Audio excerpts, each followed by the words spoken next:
बुढ़िया की पोटली। समझदार और नासमझ दो बहनों की कहानी। एक बार की बात है, किसी गांव में दो बहनें लोटी और खोटी रहती थीं। लोटी बड़ी ही समझदार और भली लड़की थी।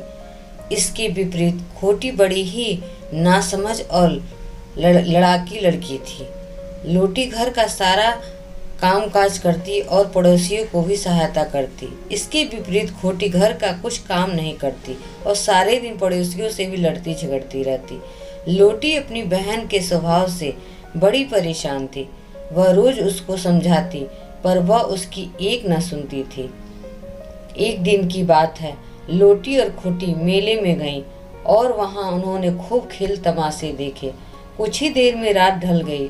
लोटी और खोटी दोनों घर लौटने लगी। रास्ते में एक जंगल पड़ा था।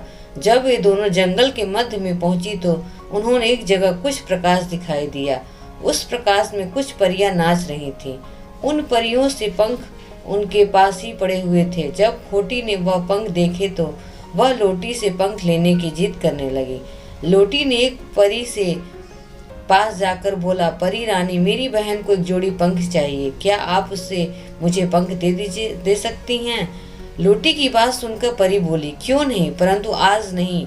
आज तो हमारे पास सिर्फ हमारे ही पंख हैं। अगली बार मैं तुम्हारे लिए भी एक जोड़ी पंख ले आऊंगी। परी की बात सुनकर लोटी तो खुश हो गई, परंतु खोटी को बहुत गुस्सा आया। उसने परी से कहा, नहीं जाऊंगी। अगर तुम मुझे आज ही पंख नहीं दोगी तो मैं तुम्हारे पंख छीन कर भाग जाऊंगी। खोटी की बात सुनकर परी को भी गुस्सा आ गया। उसने खोटी को अपनी जादू की छड़ी से पत्थर की मूर्ति बना दिया। अपनी बहन की यह हालत देखकर लोटी की आंखों में आंसू आ गए। वह परी के चरणों में गिर पड़ी और बोली, परी दीदी, मेरी बहन छोटी और नासमझ है, उसे माफ कर दो। यह सुनकर परी को लोटी पर तरस आ गया। वह बोली, मैं एक शर्त पर ही तुम्हारी बहन को फिर से ठीक कर सकती हूँ। तुम्हारी बहन को 1 साल तक हमारे लिए गेंदे के फूल की माला बनानी होगी। अगर किसी दिन भी वह फूल बासी हुए या समय से माला नहीं मिली तो वह हमेशा पत्थर की ही बनी रहेगी। यह कहकर उसने खोटी को एक बार फिर से जीवित कर दिया। खोटी चुपचाप अपनी बहन के साथ घर लौट गई। उसको परी द्वारा रखी गई शर्त मालूम पड़ गई थी। अगले दिन वह तड़के उठी और बगीचे में गई। वहां उसने उसे ताजा गेंदे के फूल तोड़े। वह झटपट सुंदर सुंदर माला तैयार की। फिर वह उस माला को जंगल में उसी पेड़ के पास रख आई जहाँ पिछली रात परियां नाची थीं। इस तरह वह 364 दिन तक करती रही। आखिर माला देने का समय दिन भी आ गया। खोटी सुबह सुबह जल्दी उठी। वह खुशी खुशी बगीचे में गई। वहां जाकर क्या देखती है कि वहां से सब गेंदे के फूल गायब हैं। वह देखकर खोटी उदास हो गई। उसने सोचा, यदि परी को आज माला न मिली तो वह फिर से मुझे पत्थर की मूर्ति बना देगी। वह बैठकर रोने लगी। उसके रोने की आवाज़ सुनकर वहीं पर एक बुढ़िया आई। उसके सिर पर एक बड़ी पोटली थी। उसने खोटी से कहा, बेटी, जरा मेरे सिर से यह पोटली तो उतार दो, बहुत भारी है। अगर यह पहले वाली खोटी होती तो बुढ़िया को दुत्कार देती, परंतु अब तो वह काफ़ी बदल चुकी थी। उसने कहा, अच्छा अम्मा, अभी उतार देती हूँ।